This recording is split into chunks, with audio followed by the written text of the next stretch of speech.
Selamat datang di JM2 Nusantara. Semoga saudaraku sebangsa setanah air diberikan kesehatan bersama keluarga tercinta, dan semoga yang subscribe, like, comment, and share diberikan kemudahan atas segala urusannya. Amin. Mari kita raih Indonesia Emas 2045.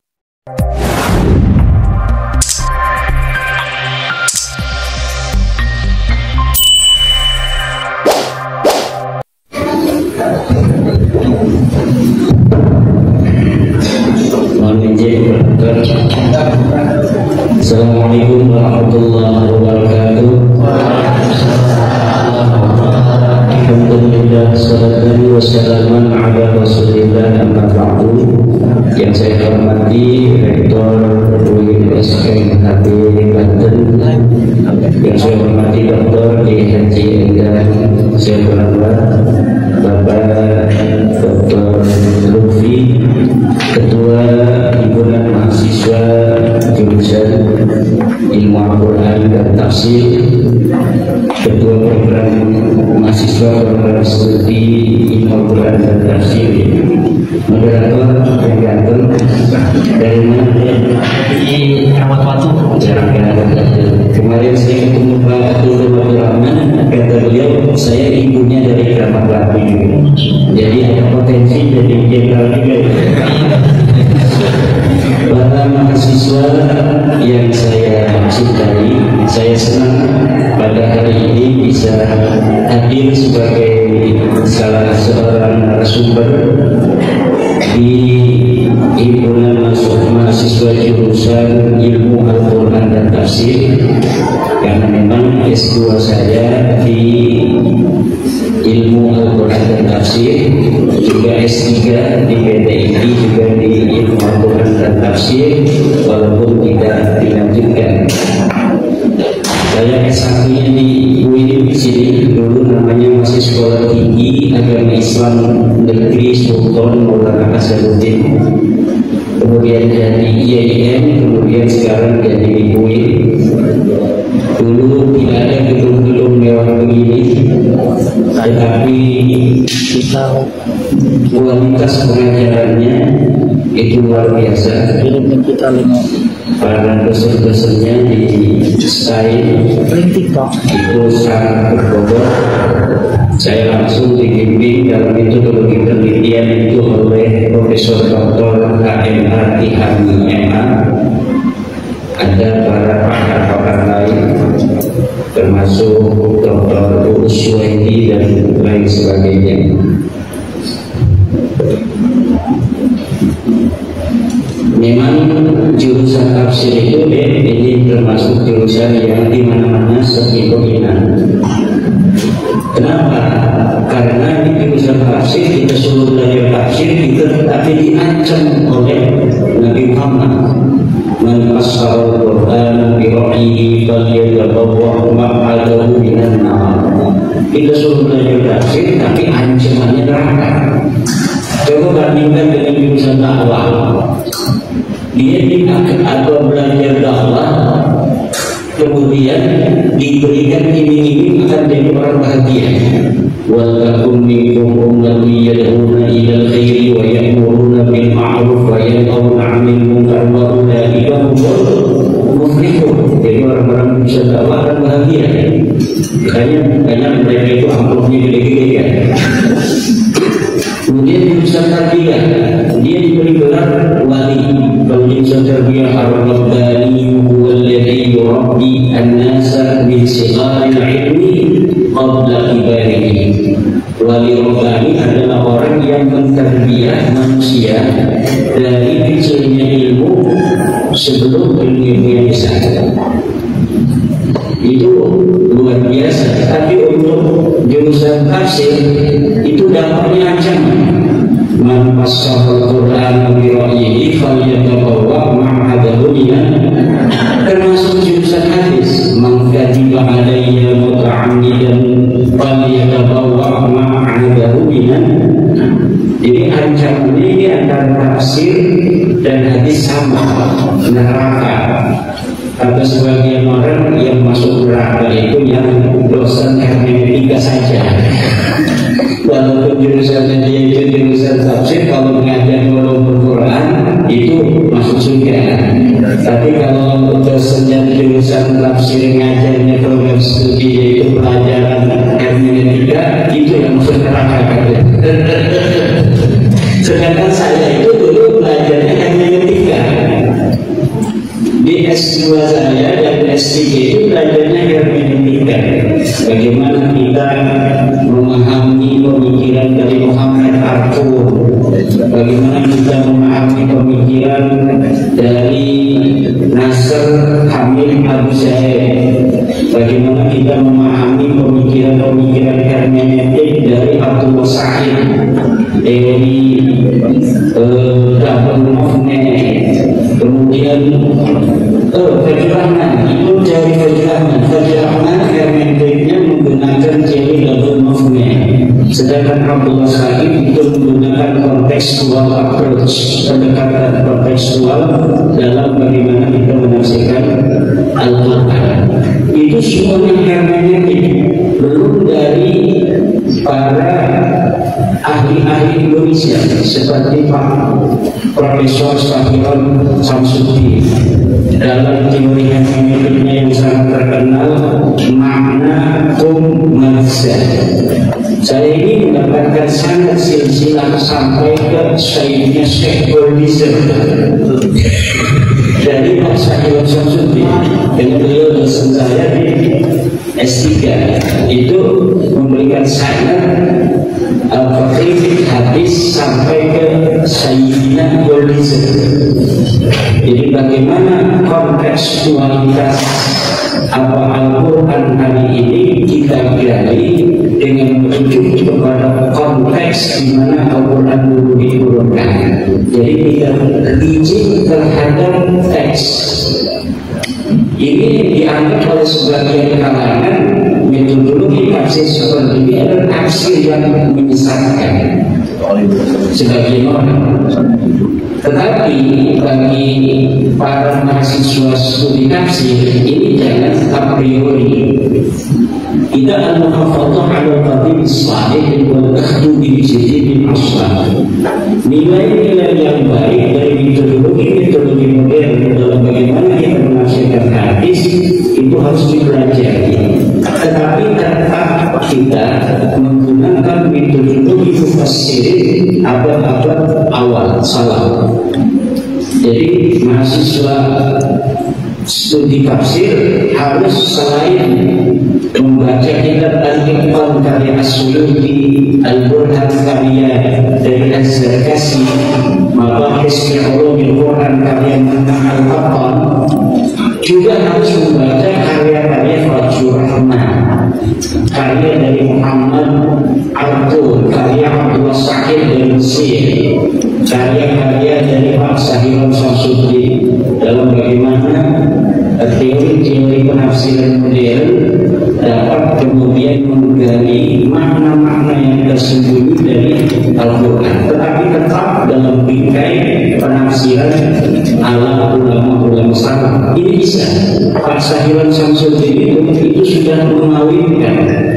Fajr-Rahman sendiri sebenarnya sudah berusaha untuk mengawinkan metodologi barat di dalam bagaimana menafsirkan Bible dengan metodologi ulama salaf. Jadi Fajr-Rahman itu walaupun sebagian orang tidak setuju, sebenarnya dengan teori double movement itu, di mana konteks masa lalu, di mana Al-Quran itu diturunkan, itu menjadi acuan sebagai kontekstualisasi Al-Quran pada masa kekinian. Itu adalah upaya pengambilan dua kutub, yaitu kutub Martin Luther, di mana kritik tafsir dan kritik Bible pada masa abad pertengahan di Barat itu betul-betul memisahkan diri dari gereja. Jadi Martin Luther memberontak terhadap gereja karena menganggap gereja memonopoli interpretasi terhadap Bible. Sehingga kemudian orang semacam Martin Luther ini menganggap ajaran-ajaran Bible itu bisa dirubah sesuai dengan konteksnya ketika Martin Luther itu hidup.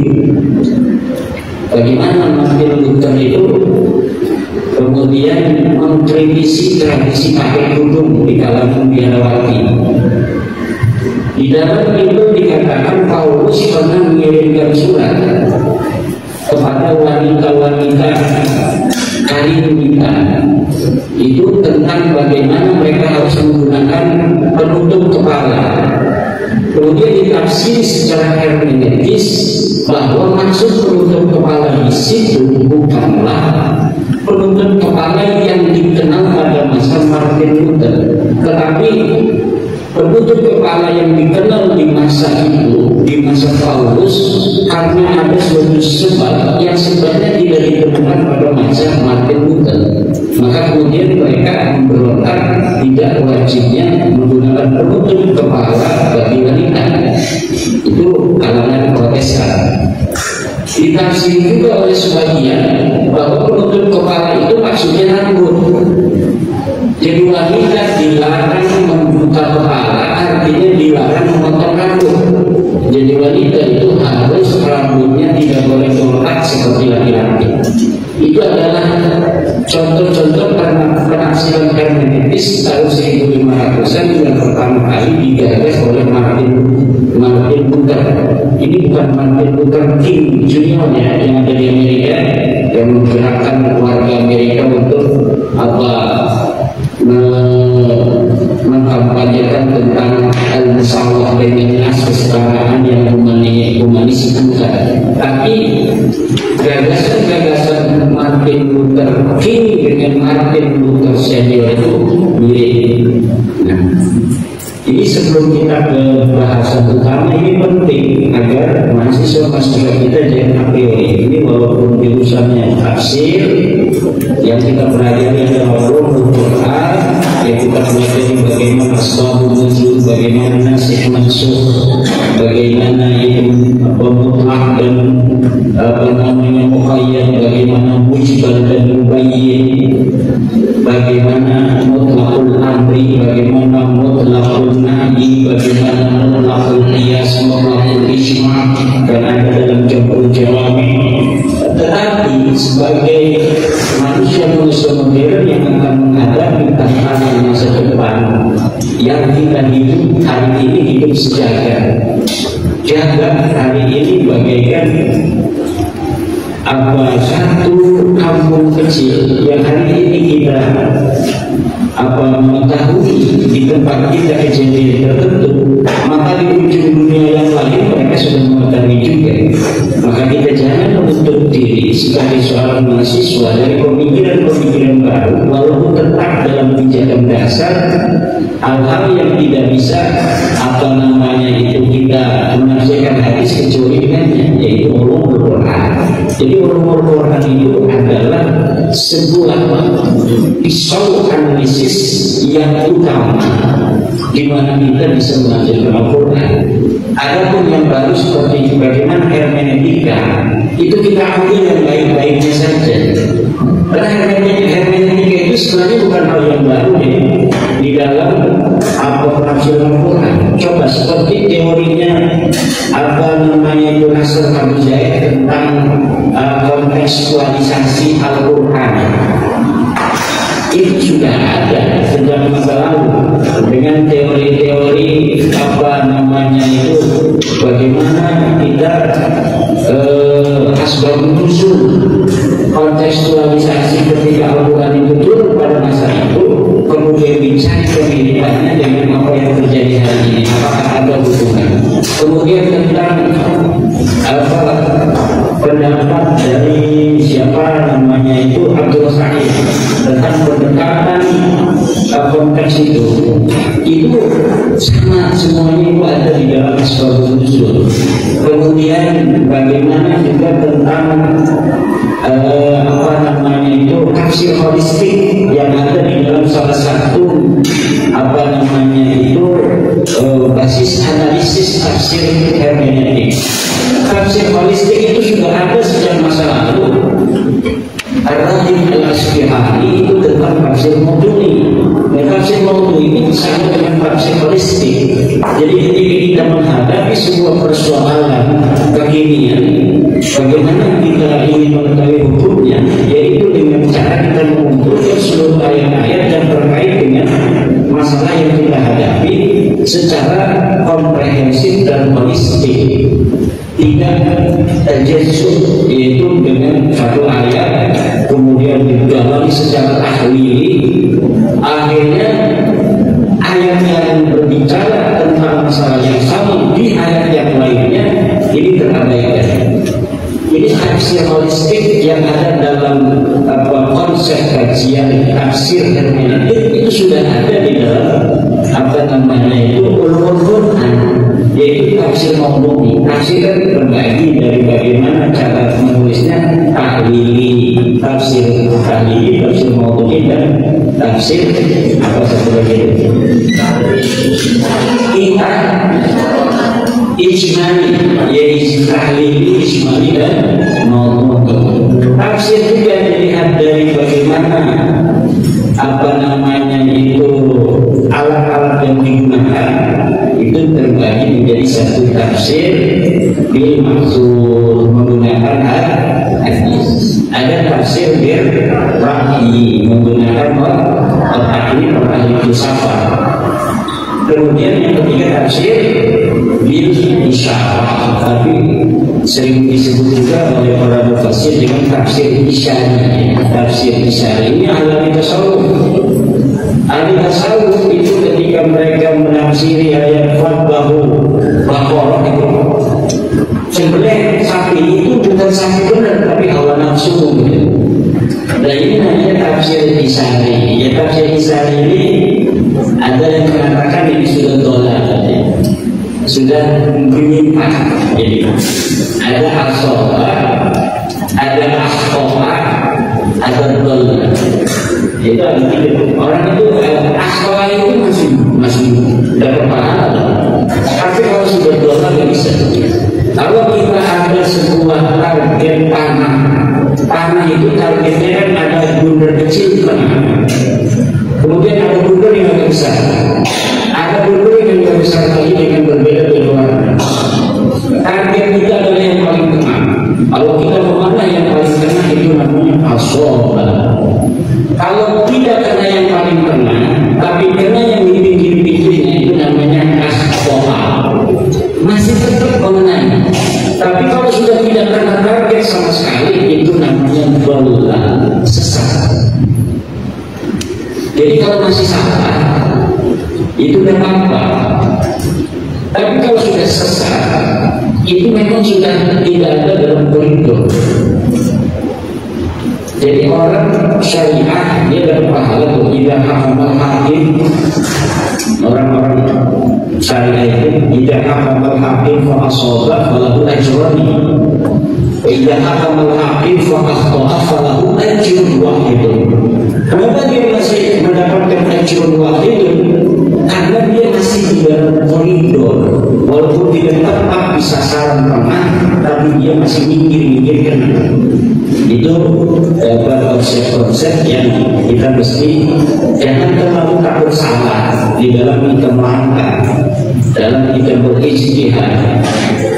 Kalau kita yang bagus, berbasis dengan metodologi yang jelas, sesuai dengan apa yang telah disampaikan oleh para ulama secara mengaji, itu kita jalan aja. Masalah benar salahnya itu Allah mempunyai tadi koridor tiga akhtoan itu falahu ajrun wahid. Tapi basis metodologisnya harus jelas.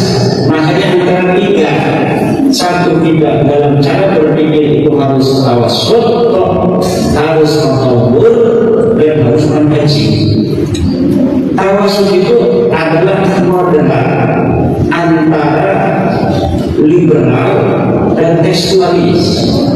Orang yang terlalu rigid tekstual, maka dia akan sempit cara pemikirannya. Tapi orang yang liberal, sudah ada teks Al-Quran bahwa yang namanya babi itu haram.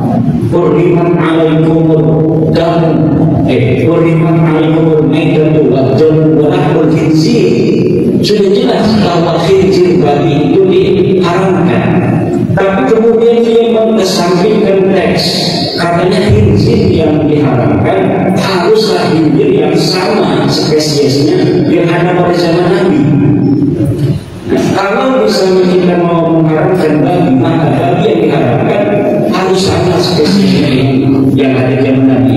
Sebelum kita mengharapkan babi-babi yang ada di Indonesia, terlebih dahulu kita harus mengadakan penelitian babi spesies apa yang ada pada zaman Nabi. Nah, ini adalah orang-orang yang mengesampingkan teks. Orang yang mengesampingkan teks itu akan menjadi liberal. Sementara orang yang terlalu rigid dengan teks, maka dia akan menjadi orang-orang yang jumud, stagnan. Kata Imam Al-Qarrafi bahwa yang namanya al-jumud dhalalun fiddin.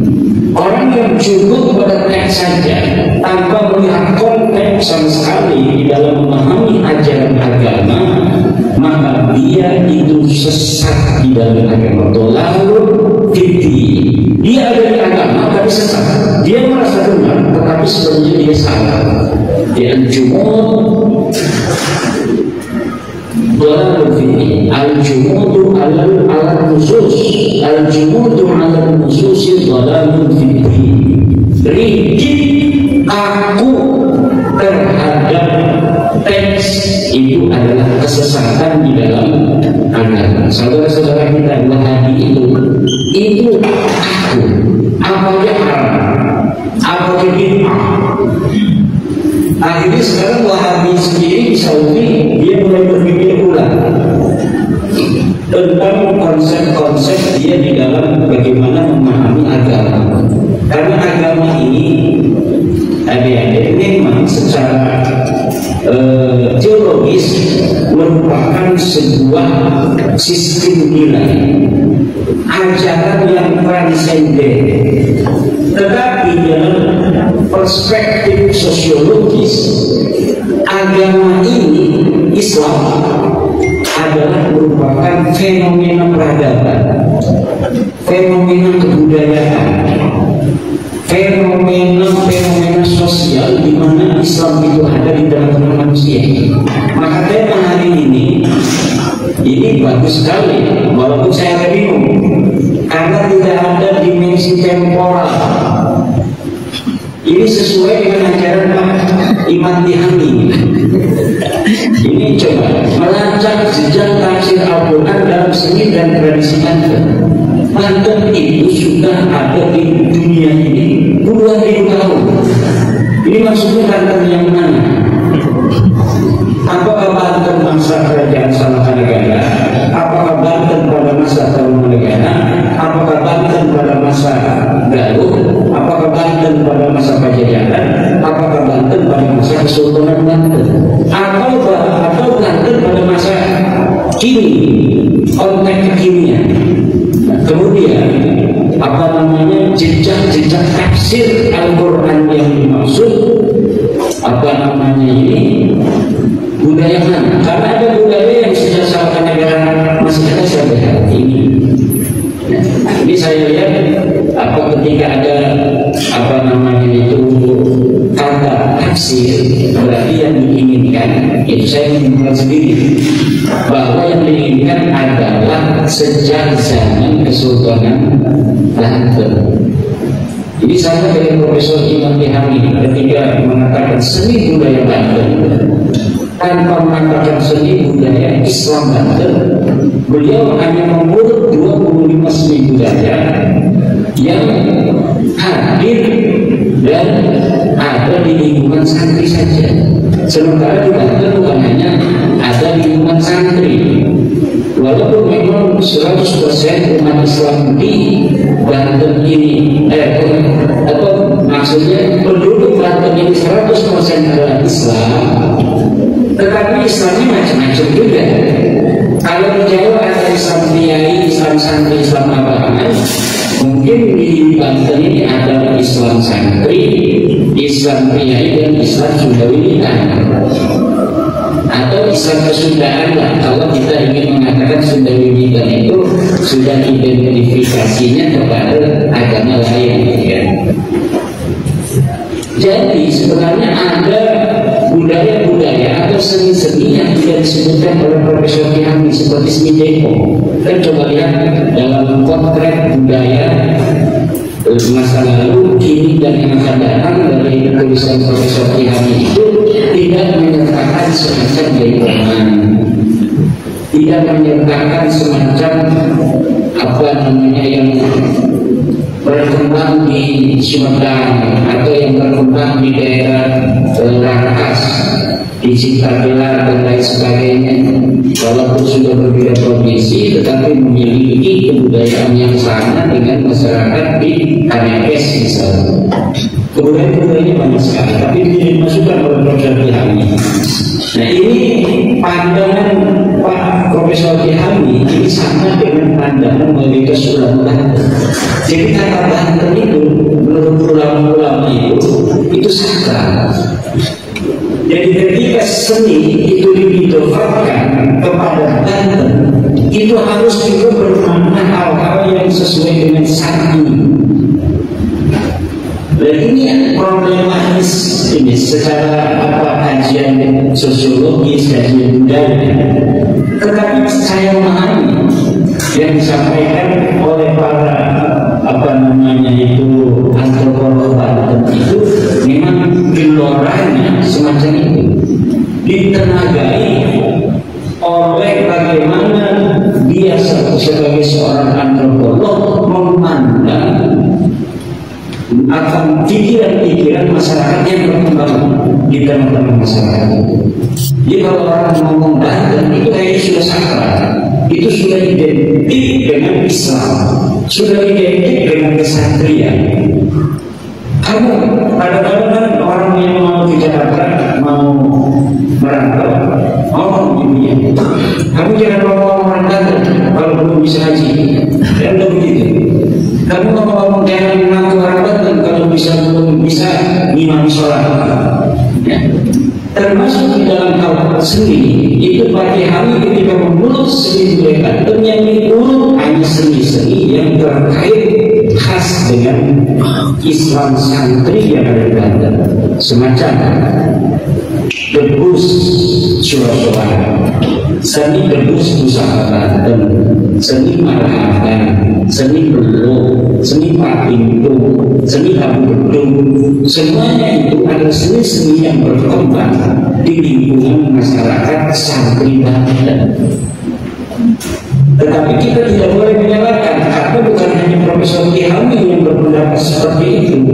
Ulama-ulama, kalau kita turun ke ulama-ulama, begitulah pandangan ulama terhadap Banten itu.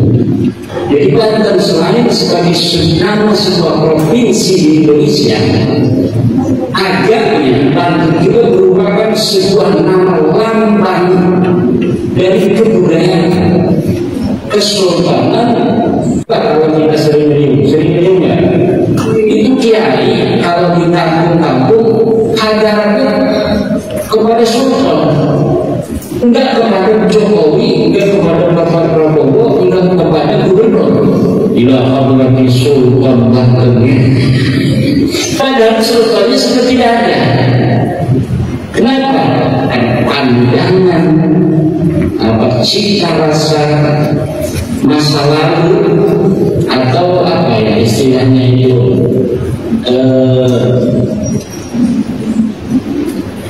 orang bercinta itu mengenang masa lalu nostalgia kejayaan masa lalu, membayang-bayangi para ulama, para kaum santri yang ada hari ini. Jadi nostalgia kejayaan kesultanan masa lalu selalu membayang-bayangi daripada para kiai dan para santri dan masyarakat Banten pada umumnya. Ini yang berbeda dengan apa namanya konteks sosiologis di masyarakat Indonesia lainnya, termasuk dalam kebudayaan. Saya mengira Pak Profesor Tihami, kalau saya dulu memanggilnya Pak Iman, bukan Iman tapi Iman ya, tidak memasukkan jebok misalnya, itu karena dua hal. Satu, karena memang jebok tidak khas keluar muncul diciptakan di Banten, tetapi juga dia merupakan identitas Jawa Barat juga. Dan yang kedua memang tidak lulus secara analisis analisis fikih.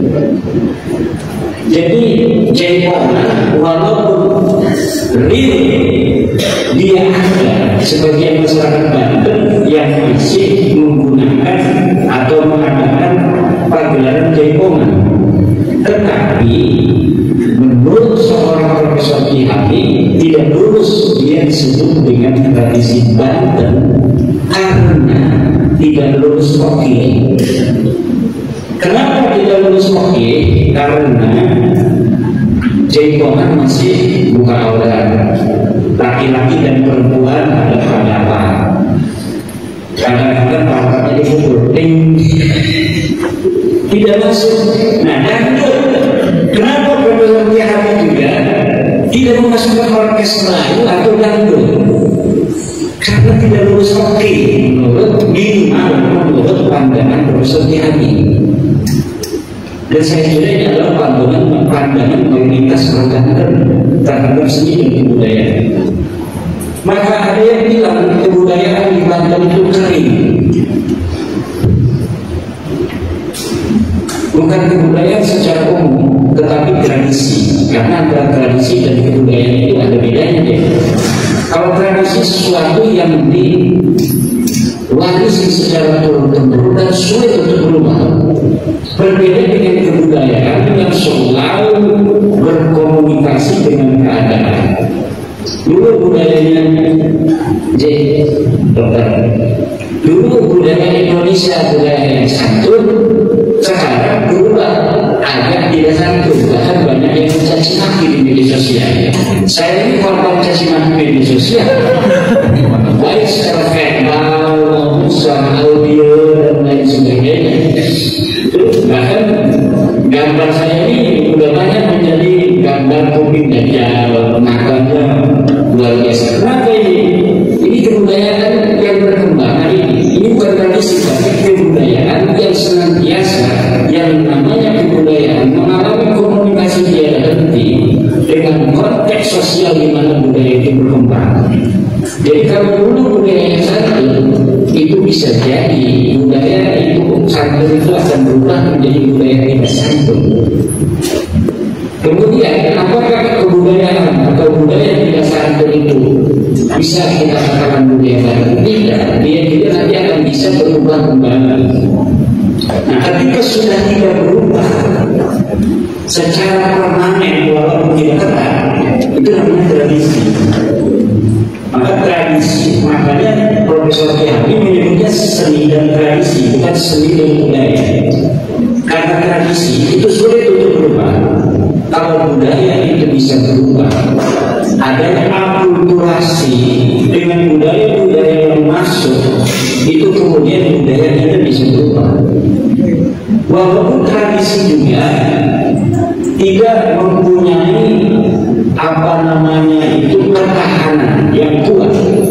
Kadang-kadang tradisi dengan untuk dia bertahan, dia terpaksa harus berakulturasi sehingga cita rasa keasliannya juga tidak begitu kental.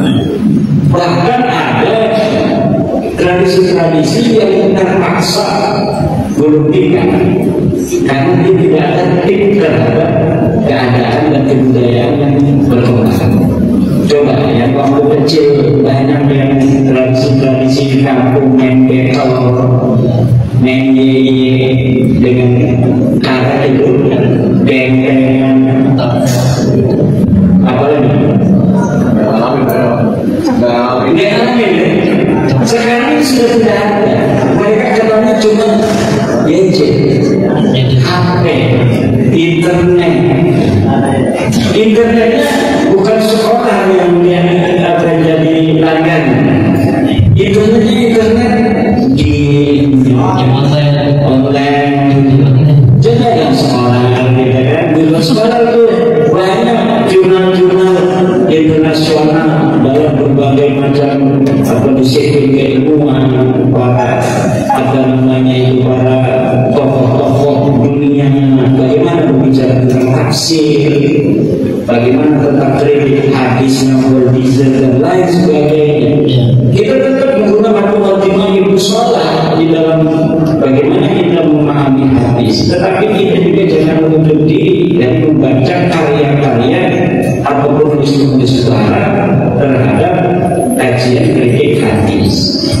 Bagaimana hadis dan tafsir lebih dilihat sebagai sebuah fenomena sosiohistoris. Nah, ini kan hal-hal yang baru. Nanti akan ada berkembang di kalangan umat Islam, katanya relativisir kebenaran Al-Quran dan hadis. Tidak.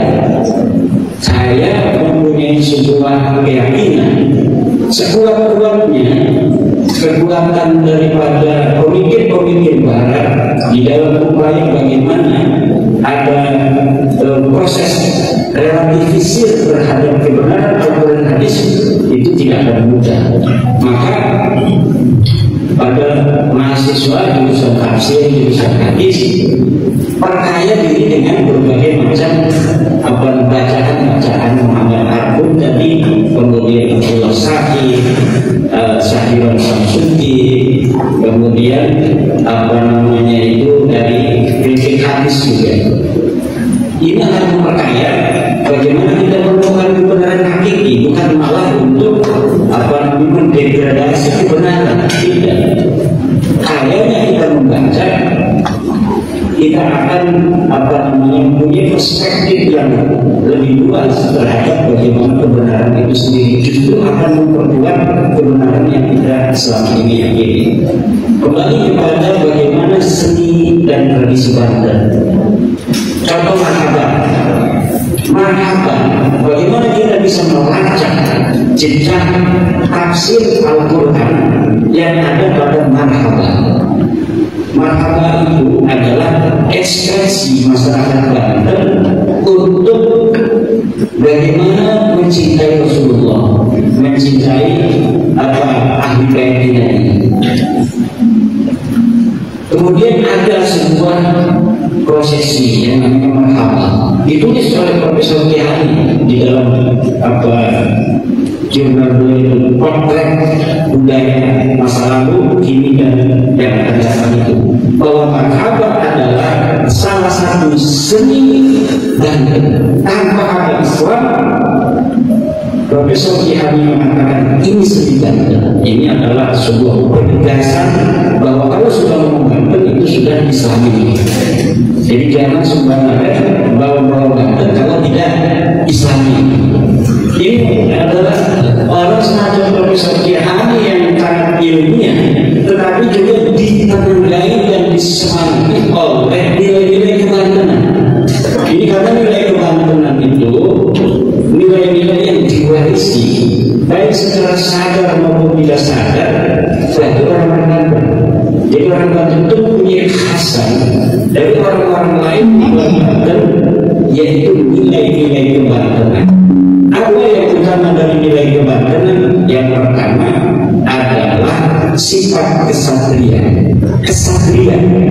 Kesatria itu adalah struggle for life, semangat dalam hidup yang ingin membela orang lain.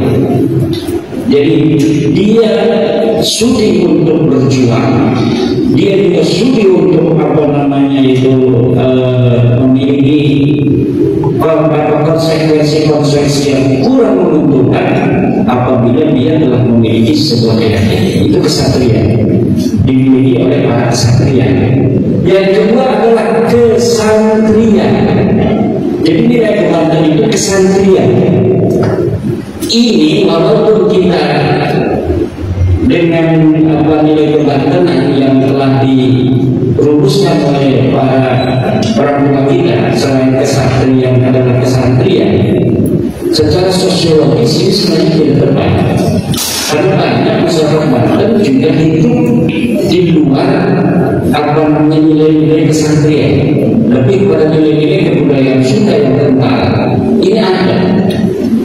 Jadi kesantrian ya, itu adalah nilai-nilai kebantenan yang hari ini menonjol. Di dinilai sebagai ciri khas tipologi masyarakat Banten dari masyarakat lainnya, sehingga orang mengatakan jawara dan kiai, jawara kiai. Seakan-akan Banten ini hanya dikenal oleh jawara dan kiai, antara jawara dan kiai. Ada lagi penulis kiai itu dulu membuat artikel antara golok dan tasbih. Ini untuk apa? Mengidentifikasi secara sosiologis masyarakat Banten antara golok dan tasbih. Itu seakan-akan strata sosial yang paling menonjol di masyarakat Banten adalah kesantrian dan kesatriaan.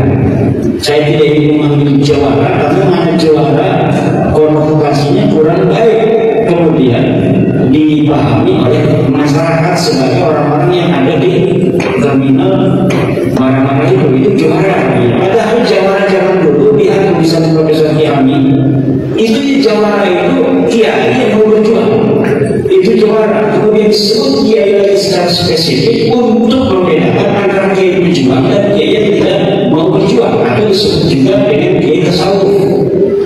Jadi kiai tasawuf, kiai yang fokus pada pesantren, kiai yang fokus mengajarkan sunnah kepada murid-murid thariqatnya tanpa mau tahu keadaan sekitar secara sosiologis, itu namanya kekiaian.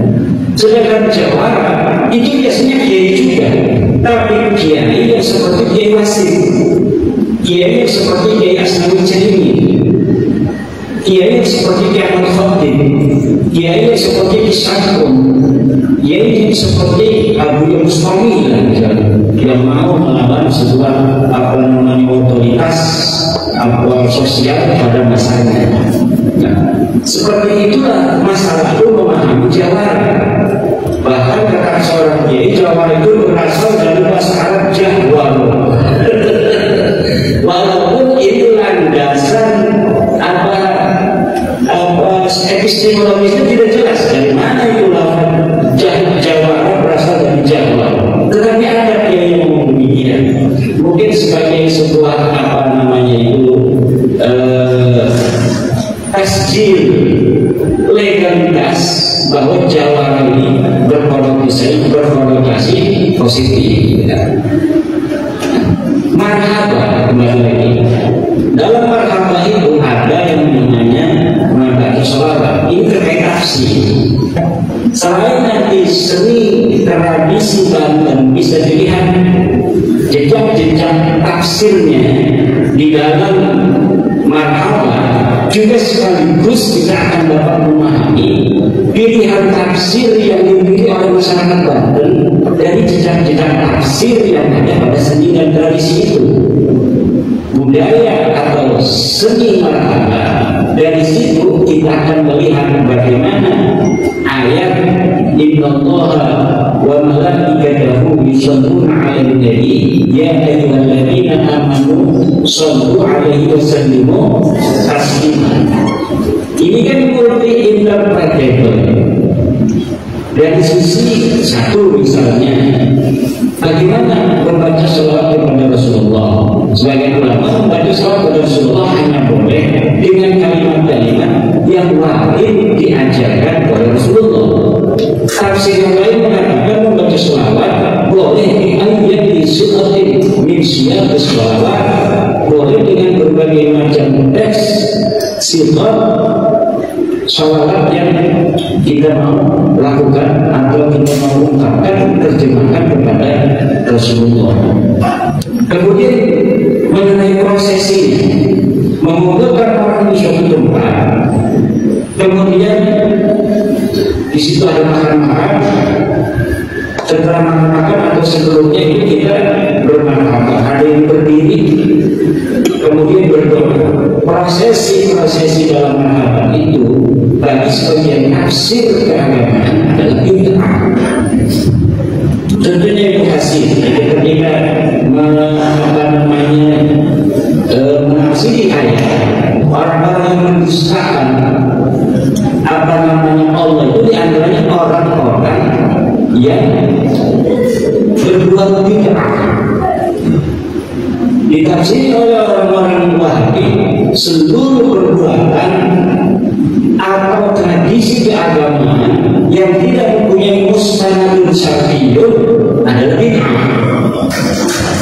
Bagi kita berarti orang-orang Banten yang memiliki pandangan tafsir bahwa prosesi marhabah yang secara bagian-bagian dari seluruh keutuhan prosesi itu memiliki landasan teologis dan epistemologis sekaligus. Di sana kumpul adalah perintah silaturahmi, ada dalam Al-Quran. Kemudian membaca sholawat ada dalam Al-Quran. Shallu alaihi wasallam taslima. Mengasih makan orang yang hadir ada di dalam Al-Quran, yaitu tentang sholat. Jadi walaupun secara keutuhan rangkaian itu tidak ada pada masa Rasulullah, tetapi apabila kita jejak di juz-juz secara parsial masing-masing memiliki landasan teologis, dan yang seperti ini tidak termasuk dalam kategori bid'ah. Nah, ketika masyarakat Banten hari ini bermarhaban, berarti masyarakat Banten menegaskan cara dia dalam memahami tafsir tentang bid'ah itu berbeda dengan orang lain. Ini kalau Syafi'iyah puritan, saya akan kasih ininya Syafi'iyah puritan banget orang Banten. Syafi'iyah puritan yang terlalu Syafi'i banget. Hal-hal yang tidak Syafi'i sampai ketika 2001 itu ada itu pertemuan, saya juga ikut, ada pertemuan itu bagaimana kita menyusun konsep seni budaya Banten agar hari-harian pesawat datang dan lain sebagainya. Kan belum ada, kita masih satu dengan Jawa Barat. Nah, ada yang usulnya harus pakai jilbab. Tidak boleh tidak pakai jilbab. Dan ini adalah nada Banten. Sampai-sampai bagi orang Banten, kalau seni dan budaya itu dan tradisi tidak Islami, tidak menerima. Makanya kekeringan budaya yang ada sejak keruntuhan Kesultanan Banten itu dipengaruhi juga oleh perspektif teologis masyarakat Banten terhadap kebudayaan itu sendiri. Coba kalau di Temanggung, saya kemarin bisa di Temanggung itu masih ada dolala yang luar biasa itu sebagainya. Iya, ini besar di sana itu masih jenggongan saja. Sekarang ini kan sudah mulai itu disyarikan. Ada jenggongan syar'i gitu. Dan ini cara pandang kebudayaan dari perspektif agama. Dan saya kira itu tidak akan menjadi sebuah hal yang mustahil, di mana nanti agama dan kebudayaan beriring sejalan seperti masa Kesultanan Banten. Ini tantangan bagi tafsir.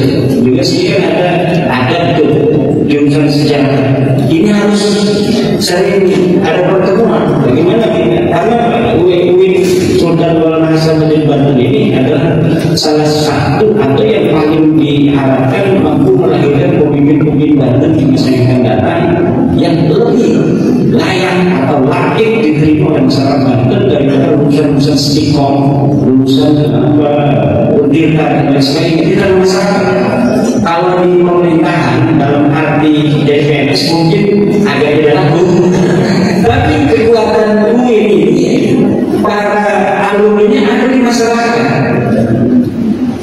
Jadi kalau dia lulusan UIN dia akan diterima oleh masyarakat. Lulusan mana? UIN Banten, udah mereka itu sudah agak tenang. Maka ini kekuatan itu sosial yang dimiliki oleh UIN Banten, di mana lulusan-lulusannya. Coba hari ini yang banyak lulus saya biasa kepemimpinan Banten secara sosial itu dari UIN Banten. Diterima atau tidak diterima oleh orang lain, kalau memang urusan UIN Banten sekarang ini. Coba lihat kan 20.000 juga kabupaten, 90% urusan UIN Banten. Kemudian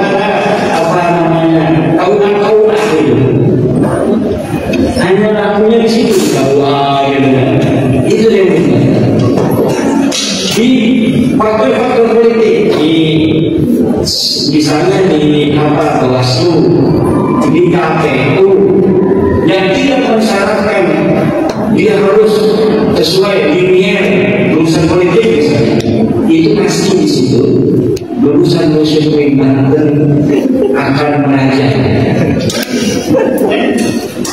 Kemarin kenapa kita punya PJ Kepulauan Banten? Karena di atas di pusat itu ketika dicari tidak ada orang Banten menulis apa? Budak sekolah sia itu. Karena apa? Kata aku ya, jangan jadi pejabat orang Banten kalau Banten. Aku yang nggak ada apa sumber daya yang besar. Orang yang pas untuk menjadi PJ misalnya di Banten, nggak ada orang Banten yang pas. Ada polisi nggak boleh sekarang. Kemarin itu cuma dipengaruhi oleh kekuatan sosial. Siapa yang ada di jabatan tertentu itu dipengaruhi oleh kekuatan di luar politik, yaitu kekuatan sosial yang mempunyai kualitas keagamaan budaya. Terus orang jangan Banten yang tidak ada nama marga selain Banten. Kalau ada nama marga Banten, boleh. Akhirnya tadi bukan Bapak PJ ini sudah ada nama marga ini yang ditentukan oleh pusat dengan nama marga keluar dari Banten. Akhirnya diganti satu hari sebelumnya karena orang PJ Banten tidak mau ada nama marga lain menjadi pejabat di Banten. Pejabatnya di luar politik yang paling tinggi seorang gubernur. Ini rasa-rasa bahwa ini masih ada di dalam masyarakat apa kekuatan sosial di Banten. Termasuk masalah PIK ini, masalah PIK ya. Tadi Dr. Kiai Endang begini, yang PIK ini kalau misalnya menurut pandangan para kiai ini bermasalah, kiai sudah bergerak. Ketika sekarang ini kiai tenang-tenang saja, masyarakat tenang-tenang saja, bahwa ini berarti dalam wasiat para kiai ini tidak berbahaya. Kalau kiai-kiai ini sudah diilhamkan Allah, fa'alhamahu fujuraha bahwa ini berbahaya, di sini ada kezaliman bisa, maka yakin itu kiai benar. Kenapa kiai sekarang tenang-tenang saja? Karena mungkin secara transenden sudah dapat informasi. Kiai-kiai kita kan mempunyai hubungan transenden yang pakai pulsa. Kalau kita kan HP ini kalau pulsanya itu sudah tidak bisa menghubungi moderator. Tapi para kiai pulsanya tidak bisa secara transenden dan imanen mungkin bahwa ini tidak membahayakan. Kalau membahayakan sudah bergerak untuk hati-hati mereka itu secara rasional rohaninya. Mungkin sementara seperti itu, nanti kalau ada pertanyaan kita kembangkan dalam diskusi. Kalau saya bisa